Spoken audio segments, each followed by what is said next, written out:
வணக்கம் நண்பர்களே, welcome back to our channel.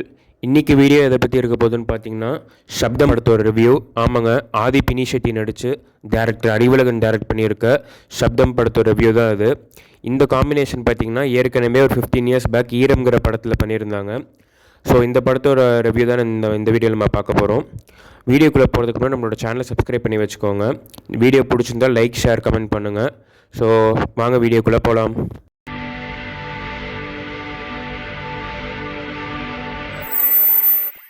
இந்த படத்தோட ஒரு ஒன்லைன் என்னென்னு பார்த்தீங்கன்னா, ஒரு மெடிக்கல் காலேஜில் நிறைய மர்மமான முறையில் நிறைய ஸ்டூடெண்ட்ஸ் இறந்து போகிறாங்க. இந்த மிஸ்ட்ரியை சால்வ் பண்ணுறதுக்காக நம்மளோட ஆதியை கூப்பிடுறாங்க. ஆதி யாருன்னு பார்த்தீங்கன்னா, அவர் ஒரு சவுண்ட் இன்ஜினியர் மாதிரி, அந்த மாதிரி ஒரு ஜாபில் இருக்கவர், ஒரு சவுண்ட் இன்வெஸ்டிகேட்டர் மாதிரி. அவர் அந்த பேரநார்மல் ஆக்டிவிட்டீஸில் என்னென்னு கண்டுபிடிச்சி இந்த கேஸ் சால்வ் பண்ணுறாரா இல்லையாங்கிறது தான் இந்த படத்தோட அந்த ஒரு ஒன்லைன். இந்த ஒன்லைன் கேட்கும் போது ரொம்ப நார்மலாக ஒரு ரொட்டீனான ஒரு ஒன்லைனாக இருந்தாலும், மேக்கிங்கும் அதே மாதிரி ரொம்ப ரொட்டீனாக தான் இருக்குமானா கண்டிப்பாக இல்லை. மேக்கிங்கில் கொஞ்சம் டிஃப்ரென்ஸ் இருக்குது. மேக்கிங் கொஞ்சம் நல்லாவும் இருக்குன்னு தான் சொல்லி ஆகணும். ஸோ இப்போ நம்ம டீட்டெயில்டாக இந்த படத்தோட நிறை குறைகள் என்னங்கிறத பற்றி நம்ம கொஞ்சம் டீட்டெயில்டாக பார்க்கலாம். ஃபஸ்ட்டு, இந்த படத்தோட மிகப்பெரிய ஒரு பாசிட்டிவான விஷயம் என்னென்னு பார்த்தீங்கன்னா, இந்த படத்தோட மேக்கிங் அண்ட் டைரக்ஷன் தான். மேக்கிங் என்ன அப்படின்னா, ஒரு நார்மலான ஒரு பேய் படம்னா நம்மளுக்கு நிறைய காட்சிகள் மூலியமாக, ஒரு பார்வைகள் மூலியமாக தான் நிறைய பயமுறுத்துகிற மாதிரி இருக்கும். ஆனால் இந்த படத்தில் கொஞ்சம் வித்தியாசமாக சவுண்ட் ஒலிகளை வச்சு கொஞ்சம் நம்மளை பயமுறுத்தியிருக்காங்க. அந்த சவுண்டோட டிசைனிங் வச்சு கொஞ்சம் பயமுறுத்தியிருக்காங்க. அது இந்த மேக்கிங்கில் தான் இது பாசிபிள். ஏன்னா சும்மா சவுண்ட் வச்சு யாரும் பயப்பட மாட்டாங்க. ஆனால் இந்த மேக்கிங் மூலியமாக அதை கொஞ்சம் நல்லா பண்ணியிருக்காங்க. டைரக்ஷன் அண்ட் மேக்கிங் இந்த படத்தில் உண்மையாலுமே ரொம்ப சூப்பராக இருக்குன்னு சொல்லணும். அடுத்து பார்த்திங்கன்னா, இந்த படத்தோட ஹீரோ ஆதி பினிஷெட்டி. அவர் பார்த்திங்கன்னா எக்ஸ்ட்ரீமாக நடிச்சிருக்காரு. அவரோட பர்ஃபார்மன்ஸ் எப்பயுமே ஒரு மாதிரி இருக்கும். மிருகம் மாதிரி ஒரு ராவான படம்னாலும் சரி, இல்லை ஈரம் மாதிரி கொஞ்சம் ஒரு மாதிரி ஒரு த்ரில்லர்னாலும் சரி, இல்லை அரவான் மாதிரி கொஞ்சம் அந்த பழைய வரலாறு படங்கள்னாலும் சரி, அவர் அந்தந்த படத்துக்கு என்ன மாதிரியான ஒரு ஆக்டிங் கொடுக்கணுமோ அந்த மாதிரியான ஒரு ஆக்டிங் கொடுத்துருப்பாரு. அதே மாதிரி சட்டிலான ஒரு கரெக்டான ஒரு ஆக்டிங் இந்த படத்துலையும் கொடுத்துருக்காரு. கண்டிப்பாக அவளோட ஆக்டிங் இந்த படத்தில் டாப் நாச்சாக இருந்துச்சுன்னு தான் சொல்லணும். கதைக்கு தேவையான அளவுக்கு இந்த படத்தில் அவர் நடிச்சிருந்தார். அடுத்து பார்த்திங்கன்னா, இந்த படத்தில் நடித்த மற்ற கேஸ்ட் அண்ட் க்ரூ நிறைய பெரிய பெரிய ஆக்டர்ஸ் இருக்காங்க. கண்டிப்பாக சொல்லணும்னா லக்ஷ்மி மேனன் இருக்காங்க, லைலா மேம் இருக்காங்க, அப்புறம் சிம்ரன் மேம் இருக்காங்க. இவங்க எல்லாருமே ரொம்ப முக்கியமான ரோல்ஸ் ப்ளே பண்ணியிருப்பாங்க. அதில் பார்த்திங்கன்னா இந்த தடவை கொஞ்சம் டிஃப்ரெண்ட்டாக லைலா மேம் ஒரு நெகட்டிவ் ரோல் மாதிரி தான் பண்ணியிருப்பாங்க. அந்த படத்தோட மெயின் நெகட்டிவ் ரோலான வில்லி அவங்க தான் பண்ணியிருப்பாங்க. உண்மையாலுமே அவங்களும் நல்லா பெர்ஃபார்ம் பண்ணியிருந்தாங்க. இந்த படத்தில் இருக்க கேஸ்ட் எல்லாருமே அவங்களோட ரோல்ஸ் ரொம்ப நல்லா பண்ணியிருந்தாங்க. அதை குறை சொல்கிறதுக்கே இல்லை. எல்லாருமே அந்த ரோலுக்கு எவ்வளோ நடித்தா கரெக்டாக இருக்குமோ, ஒரு நெகட்டிவான ரோல்னாலும் அந்த நெகட்டிவ் ரோலுக்கு எந்த அளவுக்கு நடித்தா கரெக்டாக இருக்குமோ அந்தளவுக்கு கரெக்டாக நடிச்சிருந்தாங்கன்னு தான் சொல்லணும். அடுத்து, இந்த படத்தோட சினிமாட்டோகிராஃபி. ஒரு ஹாரர் படம்னா ஒரு கதையோட அந்த ஒரு ரைட்டிங் எந்தளவுக்கு முக்கியமோ அதை விட ஒரு ஸ்டெப் ஜாஸ்தி முக்கியம் அந்த படத்தோட சினிமாட்டோகிராஃபி. ஏன்னா அந்த ஒரு சினிமாட்டோகிராஃபியில் தான் அந்த ஹாரர் படத்தை நம்ம ஃபீல் பண்ண முடியும். இந்த படம் என்ன தான் அந்த ஹாரர் நம்மளுக்கு பார்வை மூலியமாக கடத்தாமல் இருந்தாலும், இந்த படத்தில் சினிமாட்டோகிராஃபிங்கிறது ரொம்ப முக்கியமான இதாக தான் இருந்தது.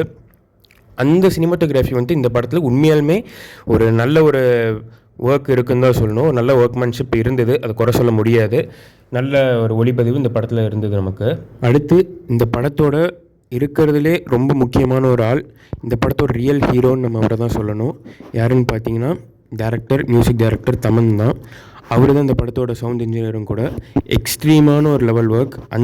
அவரோட அந்த ஒரு ஒர்க் நான் இந்த படம் தியேட்டரில் போய் பார்க்கும்போது, அந்த சவுண்ட் எஃபெக்ட்ஸில் பார்க்கும்போது எனக்கு அந்த ஒரு சவுண்ட்ஸ் கேட்கும்போது உண்மையாலுமே கொஞ்சம் பயங்கரமாக இருந்தது. ஏன் அப்படின்னா, இந்த படம் ஏற்கனவே சொன்ன மாதிரியே சவுண்டுகளை வைத்து நம்மளை ஒரு பயமுறுத்தக்கூடிய ஒரு படம் தான் அது. ஜென்ரலாக எல்லா பேய் படம் மாதிரியும் பார்வைகள் மூலியமாக மட்டும் பயமுறுத்தக்கூடிய ஒரு படம் கிடையாது. அதனால் இந்த படத்தை நீங்கள் வீட்டில் பார்க்கும்போதும் கூட ஹெட்ஃபோன்ஸ் போட்டுட்டு பாருங்கள். இல்லை டிவியில் பார்க்குற மாதிரி இருந்தால் ஒரு நல்ல ஸ்பீக்கர் செட்டப் வச்சு பார்த்தீங்கன்னா கண்டிப்பாக உங்களுக்கு இந்த சவுண்டோட அந்த எஃபெக்ட்ஸை உங்களால் நல்லா ஃபீல் பண்ண முடியும். அடுத்து, இப்போ நம்ம கொஞ்சம் இந்த படத்தில் இருக்க சில நெகட்டிவான விஷயங்களும் நம்ம பார்த்துடலாம். இந்த படத்தில் நான் மெயினாக நெகட்டிவாக ஃபீல் பண்ணது இந்த படத்தோட செகண்ட் ஹாஃப் தான். ஏன்னா ஃபர்ஸ்ட் ஹாஃப் வரைக்கும் ரொம்ப விறுவிறுப்பாக கொஞ்சம் நம்மளுக்கு என்ன இது ஏன் இதுங்கிற அந்த ஒரு குழப்பத்திலே நம்மளுக்கு அந்த ஒரு ஃபர்ஸ்ட் ஹாஃப் போயிட்டுருக்கோம். ஏன் இப்படி ஆகுது, என்ன ஆகுதுன்னு. அதே விறுவிறுப்பு நம்மளோட செகண்ட் ஹாஃபில் இருந்ததா அப்படின்னு கேட்டால் உண்மையாலுமே கம்மியாயிடுச்சு. படம் கொஞ்சம் லேக் ஆக ஆரம்பித்தது செகண்ட் ஹாஃபில் இருந்து தான். ஏன்னா நிறைய அந்த டைலாக்ஸ் ஆகட்டும், இல்லை நிறைய லென்த்தியான ஷார்ட்ஸ் ஆகட்டும், அது உண்மையாலுமே படத்தை கொஞ்சம் ஸ்லோ ஆக்கிடுச்சு. கண்டிப்பாக செகண்ட் ஹாஃப்லேயும் கொஞ்சம் டேரக்டர் கான்சன்ட்ரேட் பண்ணி கொஞ்சம் எழுதியிருந்தாருன்னா கண்டிப்பாக செகண்ட் ஹாஃப் சூப்பராக இருந்திருக்கும். ஆனால் செகண்ட் ஹாஃப் கொஞ்சம் லேக் தான். அதுதான் இந்த படத்தில் என்னோட பர்சனல் ஒப்பீனியனில் ஒரு மிகப்பெரிய ஒரு நெகட்டிவாக நான் பார்க்குறேன்.